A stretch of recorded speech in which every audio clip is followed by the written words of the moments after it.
Dear students, our today's topic is weight of an object on the surface of moon.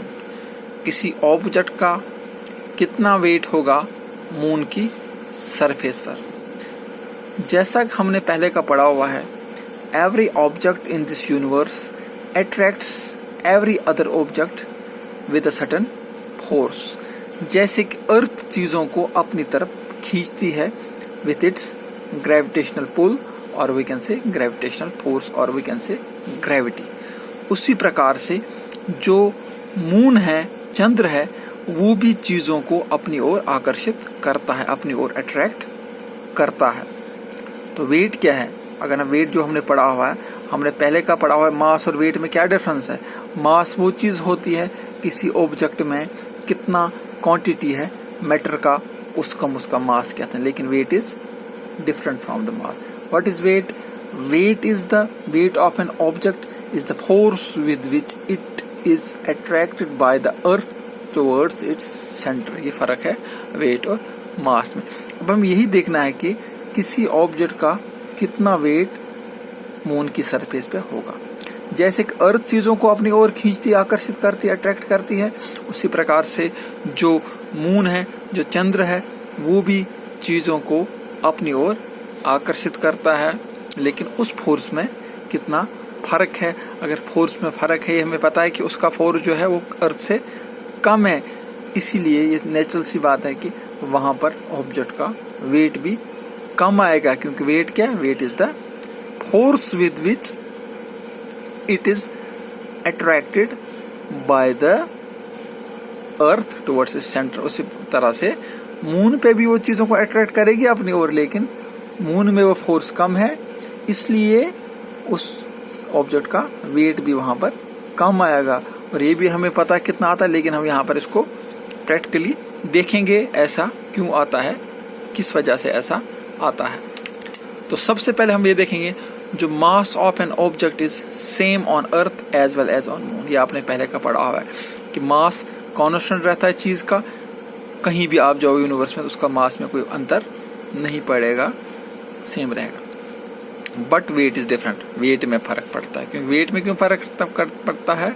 Because of the value of ji.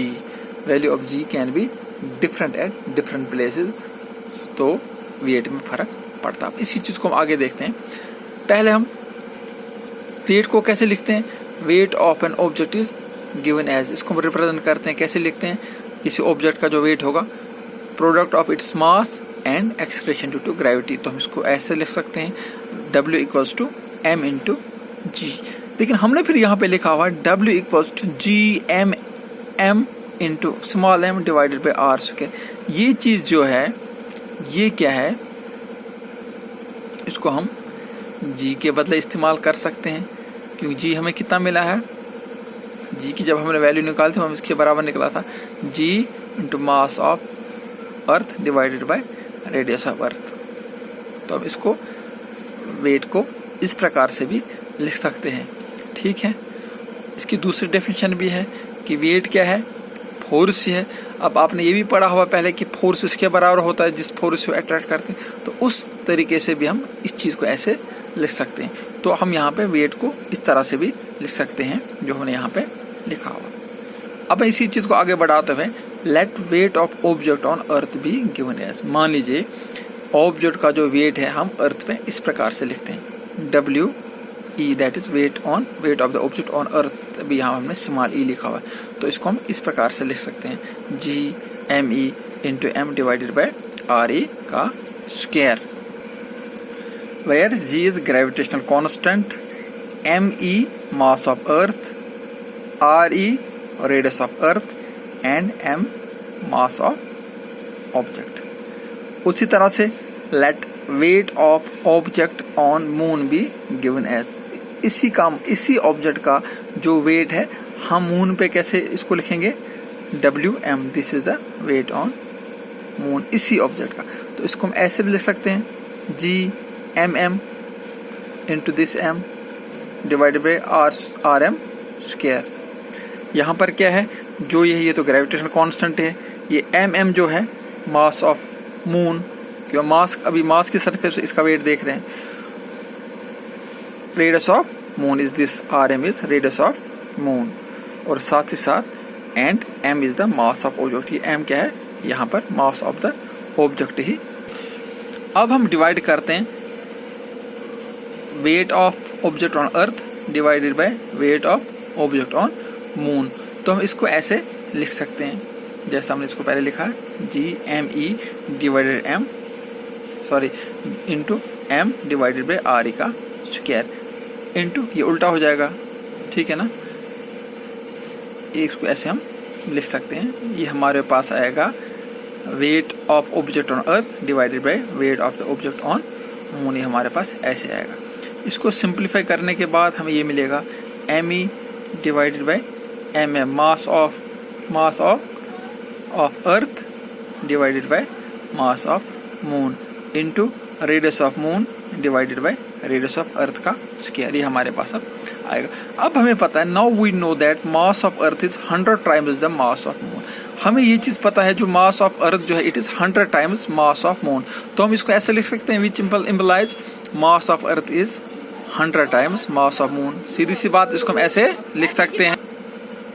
And we also know that radius of earth is 4 times the radius of moon. ये भी हमें पता है, अर्थ का जो radius है it is 4 times the radius of moon. तो हम इसको ऐसे लिख सकते हैं, radius of earth RE equals to 4 times radius of moon, ठीक है।